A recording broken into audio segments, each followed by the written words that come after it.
Hey everyone, so today I'm in Central Park. As you can see, nice view that we have here. And today I'm in a mental practice. So mental practice as in just practicing with the mind, right? Instead of with the actual fingers, obviously, or physical body as in regular piano practice.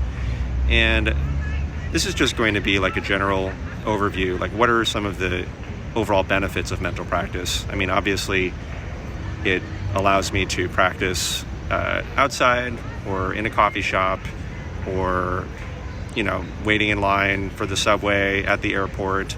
And I mean, it's good for my mental health right now because obviously I can enjoy the outdoors while I'm doing so. Although hopefully there won't be any, too many screaming children or any other background sounds. It's very practical because you don't have to waste time when you're just waiting around doing nothing. You can even practice while you're doing cardio in the morning, when you're going for a jog, or when you're doing anything else like that. And I imagine it when you're swimming or something like that, even though I'm not a swimmer. And it allows you to learn faster for sure because you're able to practice even when you're away from the instrument. It will allow you to learn better because it's your pure conscious awareness of what it is that you're practicing. I can elaborate about this more in a future video, probably at the actual piano. But you'll have a more complete picture because you're not influenced by muscle memory. It truly is your actual awareness, not just a general chunking mechanism, but it's like the cheat code to know exactly what to play next. Not only the exact position of all of the notes, but even the exact fingers that you're using and everything. There's actually been research done that practicing in different environments is also really good for memory, even for regular studying. And pianists especially are at a very big disadvantage in this case because our instruments are not very portable, obviously. So there's that. And it also allows you to maintain music. It's really one of the most efficient means of maintenance other than performance or along with performance. So if I'm trying to prepare for a recital or I have any kind of small or big performance coming up, for sure I am just performing cold the pieces I'm going to perform each day. But I'm also playing the pieces mentally. One of the first things that I would do each morning, probably while going for a walk or a brief run or something like that. And just by going through every note of every piece in your head by imagining it, it is a fantastic means of maintenance. It's a great way to maintain old repertoire. Even while you're working on new pieces, you don't even have to physically practice in order to keep up the pieces and everything. It is even a means of learning new music, either reviving old music or learning new music completely from scratch. And that sounds crazy, but it is possible. My logical methodology, which I've talked about a little bit in other videos, it was actually originally created for mental practice. So it actually started when I went with my family to Disney World. I think it was 2012 or 2013 or something like that. And for the first time, I found myself without a piano, without any means to practice. I was trying some tabletop practice, just fingers on the table, playing some pieces. I even brought along some clay because my teacher had said that a real legato or connected touch at the piano is like molding or sculpting clay. So, that's sort of a different story. But I started trying to do what I call pure mental practice, which is not playing with your fingers in the air. It's not playing with your fingers on a table. It literally is imagining even that. Some people might be able to picture their actual fingers playing on the piano. Ironically, I'm not a very visual person at all. I can't even picture people's faces in my head. The more I try to, the more vague or blurry things get. So that might seem like a contradiction, but essentially for me it's like a blind person's practice. My sense of touch is really informing what it is that I'm imagining. So it's those areas of the piano or keyboard are lit up in the dark, so to speak. So this means that as I'm imagining through different passages, I'm very aware of the distances between the fingers, of the still of which part of the keyboard that I'm playing on, of the piano. So that's what I was trying to imagine, and I found that I was having a lot of difficulty with it. I was playing the Janacek Sonata, who's a Czech composer.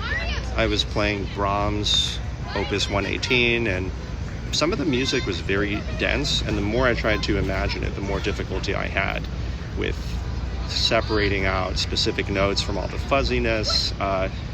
It seemed like when I tried to picture it, it would become confusing. Some parts were very clear, but the parts I had trouble with, it really was a struggle. And I looked up resources online, and there weren't really any good ones. And so my logical methodology just started developing out of that. Like, it's easier to imagine separate hands rather than both.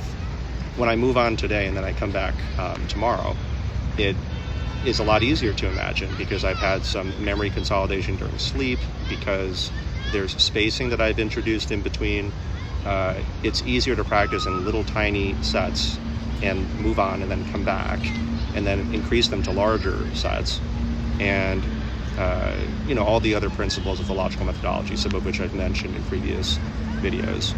And I was surprised to discover that the pieces really were better in my memory than before I had left as a function of mental practice, though it was a struggle, and I just kind of continued to iterate and improve as time went on. So I would say, super broadly speaking, I think first of mixed practice and pure mental practice. So mixed practice would be like if I were literally at the piano and maybe I'm playing like a right hand part with my right hand, like maybe a tiny little set in my logical methodology, and then I'll just imagine that mentally, and then maybe I'm playing the left hand part, and then physically, and then imagining it mentally, and then I'm like playing both hands and then imagining that mentally. And so that was like this tiny little section, maybe a tiny little chunk at the end of the measure, and then maybe I'm adding on to it, right? Like in my adding in reverse video that you might have seen. So then I'm playing right hand, that part physically, then mentally, left hand physically, then mentally, both hands physically, then mentally. So after every single thing that I'm doing physically, I'm just imagining it very quickly.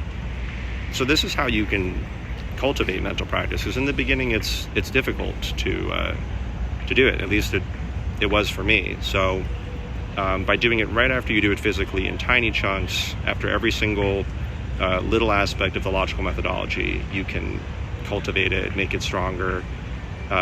It could be your mental practice, if you're like most people, is lagging way behind your physical practice. So you can just try it in little tiny chunks, just try imagining separate hands in little sets, little areas, and it will gradually improve over time. Don't try to do too much at once, just little parts right after you physically practice. Now, pure mental practice, like I mentioned, is just completely in the imagination.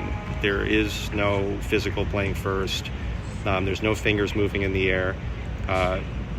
But one way to get to it is through mixed practice, and then at some point you just stop doing the physical part, right? Originally you were playing like right hand, imagine it, left hand, imagine it, both hands, imagine it. Now you're just not physically playing it, right? You're just imagining the right, imagining the left, imagining both, and so on. Another way to do it, another way to think about it, I'll demonstrate at the actual piano at some point. You can, first just play it normally, the piece or the passage. Then you can try just playing on the surface of the keys, like silently playing. And so that's a type of mental practice. Then you can try just playing in the air or in a table or on a tabletop. And then, of course, finally, you're just not moving your fingers anymore. So that would be another way to sort of go about it. And then within pure mental practice, right, these are technically just terms that I made up. I think of rough and detailed mental practice. So maybe I'll just mention the detailed mental practice aspect first. So this copy of the Bach Inventions that is pretty beat up now at this point. You can see it's kind of falling apart. I actually bought another copy of it, but I have not copied it over yet. So you can see there's all these different kinds of little notes to myself, fingering, dynamics, and so on. And let's see if there's any examples here. Oh, here it is. So these funny little brackets, this is like my regular physical methodology. This would mean like a both hands 4-measure set was played. This would mean 1, 2, 3, 4 measures plus the following vertical. This means I play perfectly physically from there to like there. And then this 4 again means I played 1, 2, 3, 4 to this vertical. So I played 4 measures all the way through, and so on. And these types of brackets, I don't even know what they're called. Comment below if you know what like different names for these things are called, but I guess they're just pointy brackets. That's actually mental practice.